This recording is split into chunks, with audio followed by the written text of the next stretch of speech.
L'IRC voyagère un peu. Depuis le mois d'avril, certaines gares SNCF sont équipées d'un distributeur d'histoires courtes qui fournit nouvelles et poèmes aux voyageurs. Une belle idée à découvrir en fin d'édition. 68 € et 1 point en moins, c'est le prix à payer pour les motards qui roulent sans gants homologués. Leur port est désormais obligatoire. Mais arrêtons-nous d'abord à Périgueux où la mairie a taillé dans un symbole en supprimant le traditionnel sapin de Noël en centre-ville. Il prenait certes de la place, mais il en avait une particulière dans l'histoire de la ville. 76 ans durant, ces épines ont trôné fièrement place André-Mauroy. Une époque aujourd'hui révolue, sur le bitume, l'arbre de Noël n'y sera plus. Une immense déception pour ce couple d'historiens. Comme dévoilé dans leur ouvrage, cette coutume du sapin de Noël n'existait pas dans le sud-ouest de la France. Ce sont les réfugiés alsaciens qui, dans leurs valises, ont importé la tradition. Cette année de décembre 39, le grand sapin n'a pas pu être érigé puisque Strasbourg avait été vidé de ses habitants. Et un journaliste alsacien a suggéré au maire de l'époque, Félix Gadot, d'ériger le sapin ici à Périgueux. Un héritage désormais abandonné par la municipalité.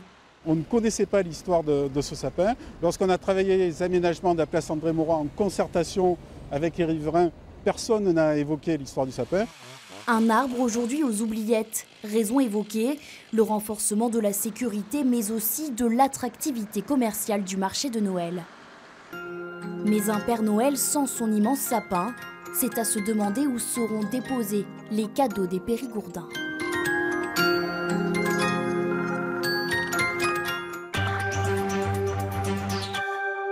Le jour où on pourra changer de main, on pourra se passer de gants. C'est le slogan d'une campagne de la sécurité routière qui rappelle que depuis le 20 novembre, le port de gants homologués est obligatoire pour les motards.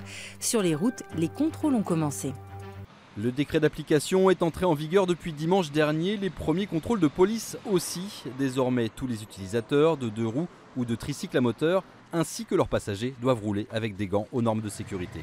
Lorsque les conducteurs de ces véhicules sont contrôlés sans gants homologués, ils risquent une sanction, c'est-à-dire une contravention de 68 € et également un point de retrait sur leur permis de conduire lorsqu'ils en détiennent un. Désormais, ils sont tous homologués CE. Vous allez avoir le gant avec coque et d'autres sans coque.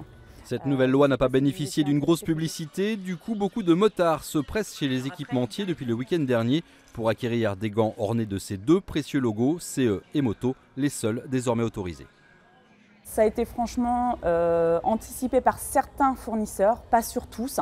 On a été obligé par cette loi en fait, de déstocker pas mal de produits parce que beaucoup de produits avaient l'homologation juste CE, le petit CE ici, qui dans le futur ne suffira plus en fait. Chez les motards, souvent bien équipés, on regrette le caractère obligatoire de cette loi qui cible avant tout les scooters et les deux roues de petite cylindrée et son caractère discriminatoire sur le tarif de ces équipements de sécurité. On se bat depuis des années au niveau de la fédération pour faire baisser la TVA à ce niveau-là, dans le sens que quand vous achetez une voiture, vous avez des airbags, des ceintures de sécurité. Bien sûr, ça augmente le prix de la voiture, mais pas de manière exponentielle. Un motard parfaitement équipé, il faut compter plus de 1 000 €. Les associations militent donc pour un peu plus d'équité entre voitures et deux roues. Pour les récalcitrants, il faudra cependant réfléchir à deux fois. Le prix d'une paire de gants homologués est en moyenne moins élevé que le prix de la contravention. Regarder, comprendre, écouter, débattre, argumenter, voilà ce qu'ont pu faire 1000 lycéens de la région PACA à l'occasion du Prix Med, le festival de la Méditerranée en images. Ils ont visionné 3 documentaires. Avant d'élire le meilleur, ils ont débattu de leur choix avec âpreté et ferveur. Apprendre à débattre, à s'exprimer en public, avec ou sans notes, la main qui tremblote, d'autres, plus détendues, ont la voix assurée. Ils ont 16-17 ans à peine, mais déjà un avis bien tranché. L'exercice exige une bonne dose d'esprit critique. Les élèves de la classe ont trouvé que la forme du documentaire manquait d'originalité et de rythme. Bon voilà, clairement, nous on n'a pas été fan de ce film. Malgré que le sujet était très intéressant, la façon dont c'est raconté, c'est un petit peu long et on a l'impression que c'est comme les vieux reportages. C'était une héroïne pour la jeunesse catalane en plein. Ce film retrace le parcours de Federica Montseny, intellectuelle, militante, anarchiste, qui se bat pour l'émancipation des femmes. Ouais, c'est bien, mais voilà, c'est quelque chose qui... du 20e siècle, quoi, et là, nous, 21e, donc... voilà. Le titre du roman dont elles sont tirées, son premier vrai roman, devient son surnom pour la vie. L'indomptable. Pas d'actualité selon les garçons. Voici la réponse d'une lycéenne aux lycéens. Donc je pense que ce film a vraiment sa place, malgré que c'est dans l'histoire, mais je pense que c'est vraiment un exemple pour toutes les autres femmes qui sont de l'autre côté de la Méditerranée, qui ne jouissent pas des droits que nous avons ici, et pourtant c'est quelque chose qu'on juge comme acquis. Mais dans d'autres pays, c'est quelque chose que des personnes ne peuvent même pas imaginer, le droit à l'avortement. Donc vous venez, vous dites c'est pas d'actualité, mais dans certains pays, c'est même pas imaginable. Alors franchement, pour moi, c'est un sujet d'actualité. Ces lycéens marseillais vont devoir voter pour décerner leur prix aux réalisateurs de leur choix, le prix d'un jury jeune, exigeant, passionné. Dans les gares, on connaissait les distributeurs de billets, de boissons, de bonbons. Désormais, il y a celui d'histoires courtes. Testé depuis le mois d'avril, il rencontre un vrai succès auprès des usagers.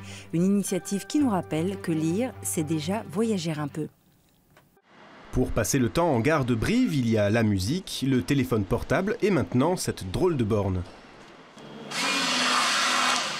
Ici, pas de ticket de train, mais des histoires courtes. C'est une nouvelle qui a été écrite par Mumu, nouvelle de 3 minutes pour faire passer le temps. Il vous reste combien à attendre? Là, donc, il va me rester 5-10 minutes, donc ça va me permettre comme ça de patienter. Des nouvelles et même parfois des poèmes. Grains de folie qui auront germé dans notre mémoire à lire seul parfois, comme des folles. Qu'est-ce que vous en pensez? C'est pas bon. C'est sympa. Non, franchement, ça fait du bien. Pour la journée qui s'annonce, ça va me faire un petit peu de punch. 1, 3 ou 5 minutes, à chaque attente son histoire, elles sont choisies aléatoirement parmi 40 000 écrits issus de la plateforme littéraire Short Edition. Du polar à l'autobiographie, peu de chance donc de tomber 2 fois sur la même. Cet agent SNCF est déjà convaincu, elle conserve même ses préférés pour les partager avec ses proches. Au niveau du papier, de l'écrit, je trouve que c'est vraiment très très bien fait et ça fait passer un petit moment agréable. Voilà, et même pour les gens qui n'aiment pas forcément lire, si ça pouvait leur faire aimer la lecture, c'est que du bonheur. C'est une façon de faire entrer la culture en gare et ça c'est vraiment important pour nos clients, c'est un petit cadeau qu'on leur fait et c'est surtout quelque chose qui est gratuit et qui est accessible à tous. Pour l'instant, 21 de ces bornes sont disséminées partout en France pour une nouvelle conception de la littérature de gare.